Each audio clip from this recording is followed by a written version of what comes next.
রাজধানীর মিরপুরে চৌকি বসিয়ে যৌথ তল্লাশি অভিযান চালিয়েছে বাংলাদেশ সেনাবাহিনী ও পুলিশ। সোমবার রাত 11:30 থেকে রাত 2টা পর্যন্ত মিরপুর সনি সিনেমা হলের পাশে এই অভিযান পরিচালনা করা হয়। ট্রাফিক সার্জনরা জানান, ড্রাইভিং লাইসেন্স, কাগজপত্র না থাকা সহ বিভিন্ন কারণে 35টি যানবাহনের চালককে জরিমানা করা হয়। এছাড়া গাড়িতে গাঁজা রাখা এবং আইন অমান্য করায় 2 জনকে আটক করা হয়। ট্রাফিক সার্জন জানান, গাড়ি চালকরা আইনের প্রতি শ্রদ্ধাশীল নন, জরিমানা করলে নানা বাজে মন্তব্য করেন তারা। অভিযান চলাকালে গাড়ি চালকদের আইনের প্রতি শ্রদ্ধাশীল হওয়ার আহ্বান জানায় পুলিশ ও সেনাবাহিনী। নগরীর সড়কে শৃঙ্খলা ফেরাতে এ ধরনের অভিযান অব্যাহত রাখার ঘোষণা দিয়েছে সেনাবাহিনী। গাঁজা পাওয়া গেছে গাড়ির মধ্যে।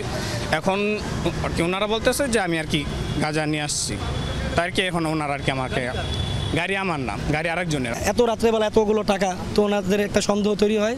তো পরবর্তীতে ওনারা দেখে সব কিছু আমাদের যাচাই বাছাই করলো যে না, আমরা কোনো অবৈধ কাজের সাথে জড়িত না। আইন মানতে চান, হেলমেট কাগজের ডেট ফেল, আমি ইউনিভার্সিটিতে মামলা দিচ্ছি, তখন ট্যাগ দেওয়া হচ্ছে। 40টা মামলার পাশাপাশি আমরা কিছু মানুষের দেহ তল্লাশি করে সাধারণ 2টার কাছে